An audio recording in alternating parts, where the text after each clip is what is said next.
Okay, Ozempic. Ozempic is a topic I want to cover because a lot of people are going to fall for this trap.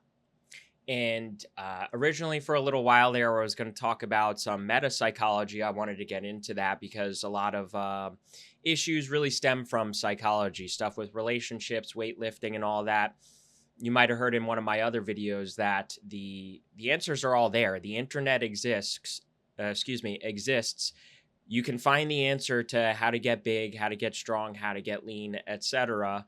Yet somehow people still act like it's some sort of mystery. And that's because they're most of the time trying to get this result without having to do those things that are suggested online because they put us through the god awful, unbearable discomfort of having to like move our bodies and feel the slightest bit of discomfort. So, keeping with that theme, I think this Ozempic topic will hint at how a lot of the underlying psychology works. And then hopefully by the end of my grad school semester here, my thoughts will be a little bit clearer and a little less jumbled when addressing meta psychology, specifically what it starts with, which is psychoanalyzing yourself and everyone else. Side note on that too, that's not gonna be bullshit armchair, libtard psychology of talking about trauma and using buzzwords like trauma and narcissism and all of that. It's gonna be for real. It's gonna be for real on how to really take a look at understanding where our motives come from and so on. So with that being said, keeping with that theme, Ozempic. So firstly, I don't know how or why Ozempic is all of a sudden so popular. I guess because it was discovered that it is useful for people who are overweight without necessarily having diabetes. I remember quite a few years ago, they had the little Ozempic thing, and that always like stuck in my head. So I don't know. I suppose that it really is a product of people discovering that it works for people even if they don't have diabetes for losing weight. Now, I don't know much about the biophysiology about it, and I intentionally don't know that much about it because you and everyone else loves to do this thing. Well, I shouldn't say you, but you might feel overwhelmed by how much you look for information, and everyone out there is like, well, you want to be optimal on your hypertrophy, and then according to the ATP output of your musculature, your optimal heart rate is blah blah blah, and you want to be doing your with proper form so that you have your hip loading chemistry, like, and then the stuff with the biology. Well, you see, L-citrulline is better than L-citrulline malate because it further goes down this vector, this pathway. So you might be overwhelmed with that type of stuff. So that's why I'm not really going to dive too deep into what precisely Ozempic does, because reality is you don't fucking need to know. Because just like with anything, we're going to arrive at truth here rationally, not empirically. And that's another theme to my channel too, is arriving at truth rationally is much more effective and much more sensible than arriving at truth empirically. And you need to exercise your mind to be able to arrive at truth rationally rather than empirically, because that's what it actually means to have an intellect. Empirically just means you're just looking at something and then saying what it is, which people still fuck up, by the way. So the rational truth about Ozempic is this. Somehow it enables people to maintain the exact same habits that they do, the exact same habits that got them overweight, obese, whatever in the first place, and yet still stay lean, skinny, whatever, not gain that fat weight. So why is that a problem? The problem is that you are deliberately making the natural biological process of storing fat malfunction. And when that malfunctions, there's going to be breaks and issues and all sorts of downstream consequences. All right? especially in this case, because your body's response is to put on the weight to store the energy, but then you're disrupting your thyroid, you're disrupting your hormonal signals and processes to make your body not do that, to make your body do whatever else it does with that without outputting that energy, mind you, because we're maintaining the same habits. So the thing with hormones and disrupting your hormones like that is that hormones are the lifeblood of every process in your physiology. And disrupting that is catastrophic to your health. Think about the traditional idea of steroids and how that's supposed to be a positive use of it. Really, it's not. A lot of those guys, their blood gets too thick, their liver gets fucked up, they have heart issues, they die of heart attacks. They are overweight, as lean and as bulky and tough guy as they are overweight, which is cause for heart attack. They have to cycle it. Their bodies respond by producing estrogen, by keeping an estrogen ratio to keep the appropriate ratio of testosterone to estrogen and so on and so forth. So in a similar fashion, if you're fucking with your whatever metabolism hormones, you're going to have those kinds of problems. It's analogous to if you have your car out in the winter and you start it and you don't let it warm up, you start it, you immediately put it in drive and then just floor it, you're going to have issues. That rapid change in temperature is going to fuck up the engine and break it and so on and so forth. Your body functions very similarly like that. So all of that disruption, just because you can't bear the god-awful fucking discomfort of going to the gym for an hour or two a day and maybe chilling on the fucking sugary, sweetie, dopey drinks. Like, even like for a lot of people, just a simple switch of going from like sugary Gatorade to Gatorade Zero will completely rapidly change things in an effective way. So deliberately disrupting your body's natural response and making it malfunction is going to have downstream issues. Your body's going to have to respond some way or another to that. So now, and secondly, let's think about what exactly the goal is, right? So let's suppose you don't give a shit. You're going to take Ozempic anyway to get skinny. First of all, take a look at some of these celebrities. I saw a picture the other day of Ariana Grande, and she looks awful. She looks pale. She looks sickly. She looks way too scrawny. That's your goal. That's what you want. You want to be scrawny like that. And you might say, well, being skinny like that is better than being too fat. Like, I suppose so. That's a better problem to have. But you know what's also better is to just not have a problem in the fucking first place by lifting and chilling on the fucking sugary sweeties. What's more, and this is common to my talk about a lot of the issues amongst, the internet with fitness and muscles and that sort of thing. People get all caught up in this type of thing and they get skinny. But somehow along the way, they were still picturing, let's say in the male example, they were still picturing they were going to be like a big, strong muscle guy, like a Phoebum. You want to look like Phoebum. Oh, take Ozempic to make yourself look like Phoebum. You're not going to look like a fucking big, jacked, fucking alpha bro on Ozempic. And for women in a similar fashion, women might not give a shit. They just want to be scrawny and all of that. But that's not what you're going to be satisfied with. If you're picturing like big ass, big hips, and the quad girl, whatever, squat girl or whatever, you're not going to fucking look like that off of Ozempic. So fundamentally, we arrive at the same thing every single time, which is that My screen went like dark here, as if I wasn't active on the computer. I was about to lose my mind if I forgot to click record. Anyway.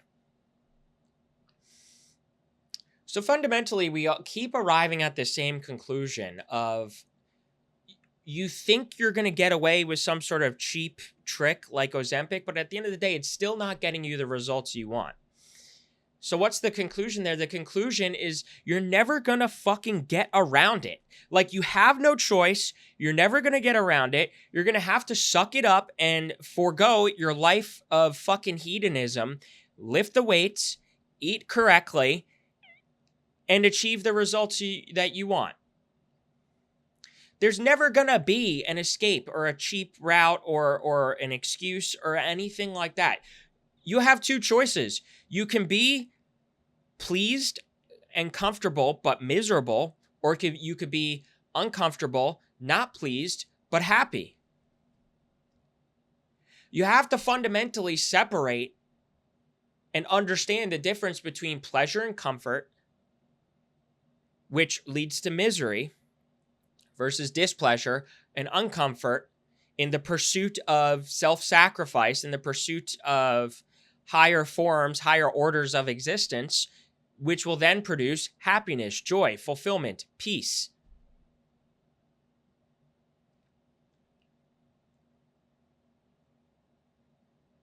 You're not going to be satisfied doing fucking Ozempic either, because it's spiritually going to tear you up that you didn't go to the gym. So not only are you not going to get the results that you want, you are spiritually going to tear yourself apart, because deep down you know that you didn't keep your promise to yourself. You tried to take a cheap way out. You didn't achieve the fulfillment that comes from getting that physique, which isn't just having the physique and everyone telling you how pretty and, hot you are. The fulfillment comes from you made a promise to yourself and you kept it every day. That's what going to the gym is. Making a promise to yourself and keeping it. Respecting yourself in that sense. Having an understanding of you have a relationship to yourself, and to treat yourself well, you're going to keep your promises to yourself. You're going to go to the gym for yourself because you know in the end it's going to make you happier. Whereas if you take Ozempic or come up with other bullshit or fucking go online and, tell everyone else how fucking, stupid they are for weightlifting, and you swear up and down you tried it, which really means you tried it for a fucking month and did 3 fucking times a week of 20-minute epic arm blasters.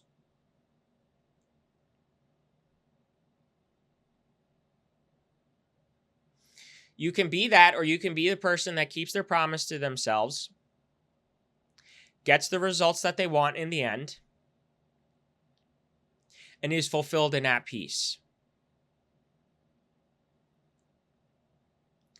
And a lot of the talk on the internet it tries to say, oh, well, all the fitness people are coping and seething now because now that people have access to Ozempic, there's no way for those fitness people to feel like they're better than everyone else or have some sort of sense of status. And it's like, first of all, I'll still have the status because I'll be big and everyone on Ozempic will be a frail little bitch. I'll still have status because I'm self-assured, because I know I kept my promise to myself every single day. And that's within me. That's me. I can think of myself how I want, irrespective of whether or not somebody else can detect the difference between me and everyone else. Finally, the underlying psychology will reveal itself anyway. Those people who inevitably are still going to be miserable and seething on Ozempic and mad and upset and crying and bitchy and fucked up in the head, they're going to reveal themselves to be so. It's going to be so obvious in their interactions and what they think about the gym and weightlifting and that sort of thing.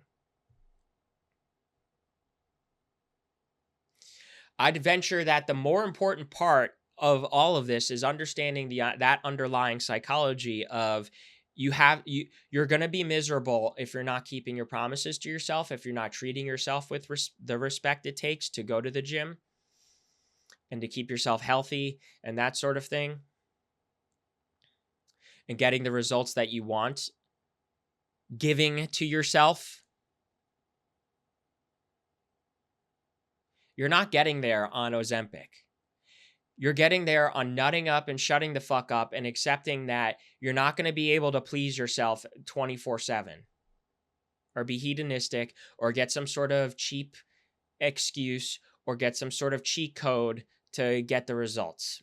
Especially because Ozempic still isn't even a cheat code. You're just going to be frail and scrawny and miserable and losing your hair and shit and have a sunken in, weird looking face and not attract who you want to attract and not feel healthy and not feel like you can move and not feel like you have energy and not feel like your brain is functioning properly. And you're going to cope and seethe about how the big gym bro or the big ass gym girl is happy, fulfilled, and doing what it takes. And you're going to let yourself get that miserable just because you couldn't bear the slight fucking discomfort of lifting weights every day and chilling on Shuggy Sweetie drinks.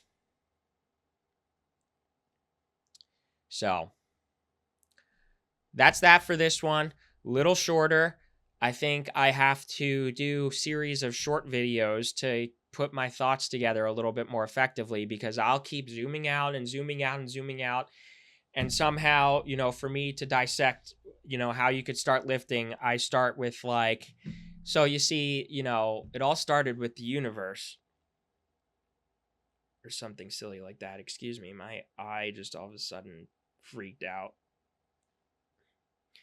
My personally assigned FBI agent doesn't like what I'm saying, so they're inserting issues in my eye here, inserting dust particles in my eye here. The FBI agent that follows me around and keeps tabs on me. So that's just being silly. So I'm really going to get into some more of that psychology type stuff there, because that's the source of all of this. So if you're picking up on the theme here, the theme is eyes on the prize, right? That's my slogan, eyes on the prize, finding your fulfillment. At the end of the day, in this case, the prize is having the ideal, big, strong physique for both genders, both sexes. And you're not going to be fulfilled otherwise, so that's going to be your fulfillment, and you're going to have you have no choice but to keep your eyes on the prize. And if keeping your eyes on the prize means you have to accept that Ozempic's not the answer, any sort of cheat code is not the answer, pleasantries is not the answer, then you're on the right track. So if you need help with that, if you want one-on-one, if you want me to go over certain situations with you, your specific set of circumstances, because it is unique and nuanced to each person, especially as it pertains to the relationship type stuff. There's a lot of wires, there's a lot of neurons to disconnect and reconnect there. So if you want help one-on-one, go to my website, marchesemethods.com.